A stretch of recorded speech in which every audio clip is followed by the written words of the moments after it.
नमस्कार विद्यार्थियों, कल हमने पाठ पढ़ा आज मेरी छुट्टी है और उस पाठ के कुछ प्रश्नोत्तर भी हमने किए थे। आज उसी पाठ के शेष बचे हुए प्रश्नोत्तर आज हम करेंगे। लिखें का पहला प्रश्न है, रिक्त स्थानों की पूर्ति कोष्टक में दिए गए शब्दों में से चुनकर करें। इसमें 3 शब्द दिए गए हैं और 3 रिक्त स्थान दिए गए हैं। हमने जैसा कि पाठ पढ़ा उसके अनुसार इसमें भरने हैं। जैसे पहला है बादल आने पर सूर्य, रिक्त स्थान जाता है। बादल होने पर सूर्य क्या होता है? बादल आने पर सूर्य छिप जाता है। दूसरा, सूर्य हमें देता है क्या? प्रकाश। अगला है इंद्रधनुष में रंग होते हैं, कितने होते हैं? 7। तो हम इन रिक्त स्थानों में ये भरेंगे। दूसरा है प्रश्न दूसरा, सही उत्तर का क्रमाक्षर कोष्टक में लिखिए। जो सही उत्तर है उसका कोष्टक में क्रमाक्षर लिखना है। पहला है सूर्य को ढक लेते हैं धूप, बादल, दिन या रात। सही उत्तर है बादल। दूसरा है सूर्य पानी से बनाता है, क्या बनाता है? नमक, बर्फ, बादल, रोशनी। सही उत्तर है बादल। सूर्य पानी से बादल बनाता है। प्रश्न संख्या 3, इंद्रधनुष कैसे बनता है? उत्तर है पानी की बूंदों से जब सूर्य की किरणें गुजरती है तो सूर्य अपने प्रकाश से उनमें 7 रंग बिखेर देता है। उन्हीं रंगों से इंद्रधनुष बनता है। अगला प्रश्न है, मेरी दादी माँ कह रही थी कि आज सूर्य ग्रहण लगेगा, यह बात किसने कही? उत्तर है मोहित ने। प्रश्न 5, इंद्रधनुष के रंगों के नाम लिखिए। उत्तर है लाल, नारंगी, पीला, हरा, आसमानी, नीला और बैंगनी।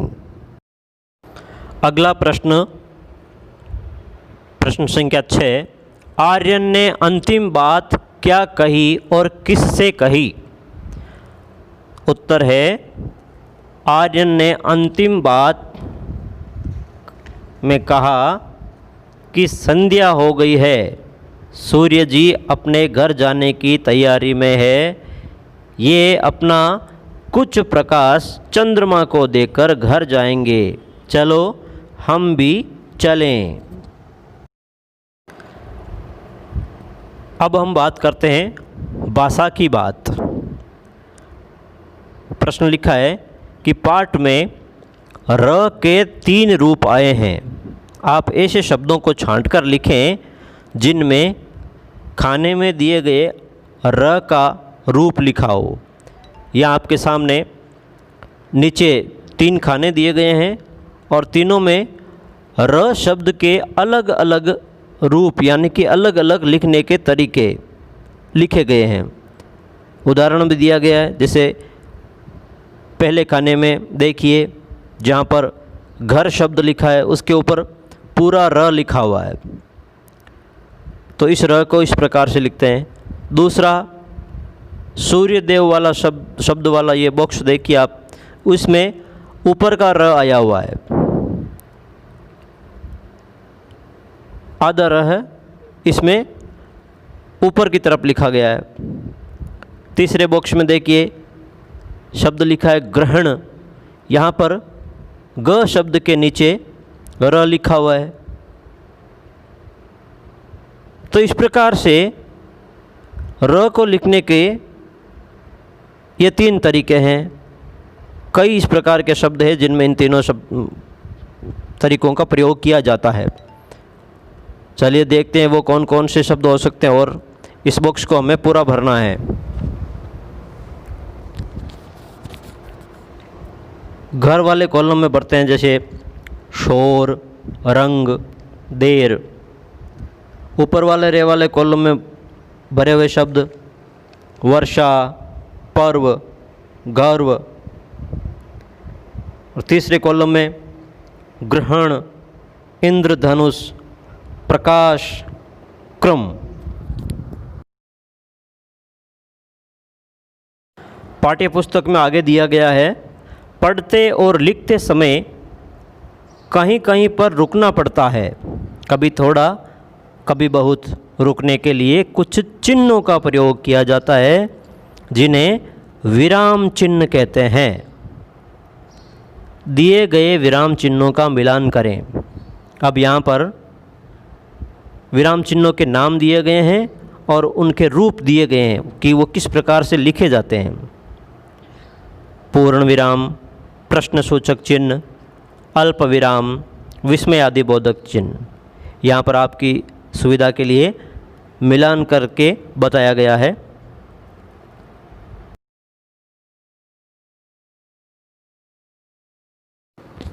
हमारा अगला भाग है, पाठ में से निम्नलिखित चिन्हों पर आधारित वाक्य आए हैं, उन्हें छांट कर लिखिए।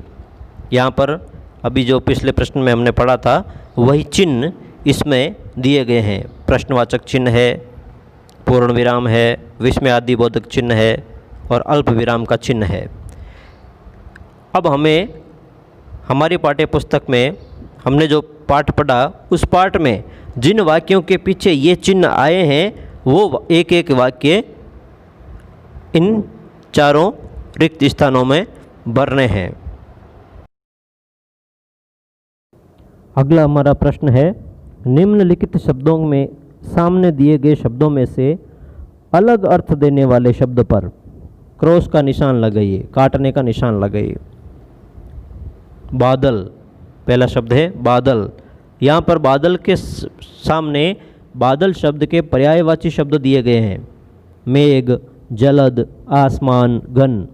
तो यहाँ पर आसमान शब्द पर क्रॉस का चिन्ह किया हमने, काटने का चिन्ह किया, क्योंकि आसमान शब्द बादल का पर्यायवाची नहीं है। अगला शब्द सूरज। सूरज शब्द के सामने लिखे हैं रवि, सुबह, भानु, भास्कर। अब इसमें रवि, भानु और भास्कर ये तीन शब्द तो सूरज के पर्यायवाची शब्द है, लेकिन सुबह ये इसका पर्यायवाची नहीं है। तो ये इस वाक्य में इन शब्दों से अलग हुआ, तो हमने सुबह शब्द पर क्रॉस का चिन्ह किया। इसी प्रकार आगे शब्द है चंद्रमा, शशि, राकेश, सोम और रात। तो शशि, राकेश और सोम चंद्रमा के पर्यायवाची हैं, लेकिन रात शब्द इनसे अलग है।